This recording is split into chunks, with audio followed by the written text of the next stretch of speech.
Alright YouTube, so we're back of course to talk about some Final Fantasy VII Remake, and today I want to look at some more translations from the Ultimania. As always, I'm using Audrey at iTechEmoji over on Twitter.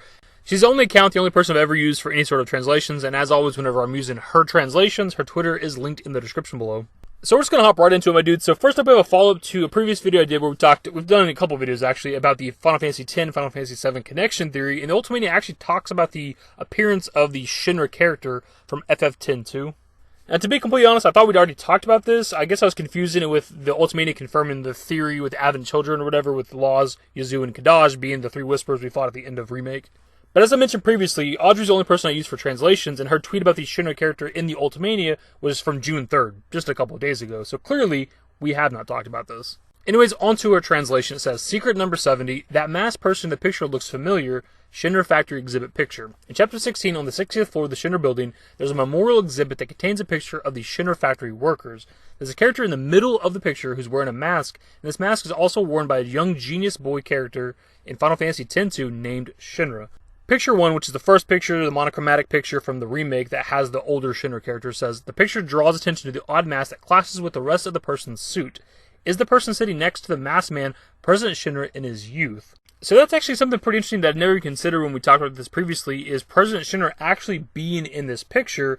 And Ultimania asked the question if the character next to the masked man is President Shinra, like, younger. I'm guessing it'd be the guy on the right since he's actually in a suit. Everybody else is kind of wearing general work attire or something like that. Maybe. But since the Ultimania is asking the question, I assume the answer is yes. And the last little bit, which is not really that important, just says Picture 2, which is the picture of Shinra from X-2, says the character Shinra from Final Fantasy X-2 belongs to the same Gullwings group as main protagonist Yuna, and he comes up with various inventions within the game. So the main reason I wanted to talk about this is because obviously we've been following and discussing this theory for a while now. We did multiple videos already, and it's just kind of interesting to see that the Ultimania points it out, right? We already had this theory existing.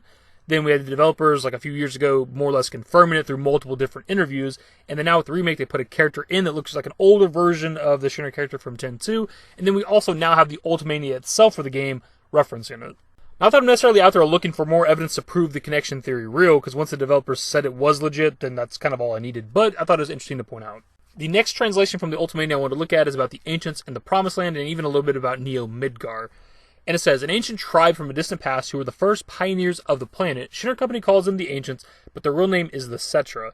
It is said that they had the power to hear the voices of the planet and build up their own unique civilization, but much of their history has been lost. Although Shinra Company has researched them, there's much that has not been discovered yet. The last purebred ancient was Aerith's mother, Ifalna. So for starters, really quickly, this scene from the VR simulation in the Shinra building is perhaps my favorite, or at least one of my favorite scenes in the entire game. It was so cool to see the Ancients, even if this is like a Shinra depiction of maybe what the Ancients look like or lived like, because we never actually got to see them that much in the original game at all. It still was really cool to see. And the information we just read from the Ultimania isn't anything groundbreaking. It's something you already know if you played the remake. It's stuff you already know if you played the original Final Fantasy VII. But the main reason why I wanted to read it is that I hope with the remake project, we go more into the Ancients, man. I hope that I want some backstory. I'd love to learn a lot more about them. I'm a big lore-heavy guy, depending on the game. And FF7 is obviously a game that I really, really enjoy the lore for. But we just never learned much about the Ancients throughout, like, the entire FF7 compilation. And they do say that, you know, a lot of the history of the Ancients was lost, but we could still learn more about them through Aerith talking to the planet, Aerith talking to the Ancients. She could still show us things like in visions, dreams, whatever, stuff about the Ancients. I'd love to see that. Continuing on with the Promised Land, it says, a place tied to the lore of the Ancients. Although Shinra Company does not know exactly what it is, they interpret it as the Promised Land where boundless Mako energy flows through the ground. They plan to build Neo Midgar on this land. They're eager to hear from the last remaining Ancient, Aerith, about more information of this Promised Land. Again, not really new information, but as I mentioned before as well, I hope when it comes to the remake project that if the Promised Land is a real location, if they want it to be a real location for the remake project, that we actually do get to see it. Because when it came to the original game, we never got really confirmation. Like, Rufus believes that the North Crater is possibly the Promised Land just because there's a lot of Mako there, but Hojo says that he believes it's just a theory. And that the Promised Land isn't actually real. But as a kid growing up playing this game, it's something I always wanted to see. I always hoped that we'd get to see it. And when you play through the game, it never happens with the original Final Fantasy VII. And I would love to go to the actual Promised Land when it comes to the remake.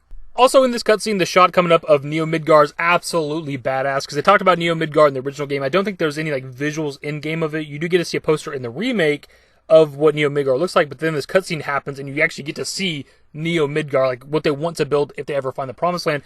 That shit blew me away, dude. Anyways, but dude, that's pretty much the video. I just want to talk about a couple translations I found from the Ultimania, thanks to Audrey, Itakamochi again on Twitter. And also just talk about some things that hopefully we'll get to see in the future installments for the remake project. Either way, hopefully you guys enjoyed the video. If you did, give it a thumbs up. Subscribe to the channel if you guys aren't new and want to stay updated with more Final Fantasy VII Remake content. Turn on notifications. Follow me on Twitter at @dashingdavid. I'm a Discord. Links to most host networks are in the description. And in the outro. Later, guys. Give me a smile, give me forever for a while, give me forever for a while. Quit acting like a baby, or at least less like a child.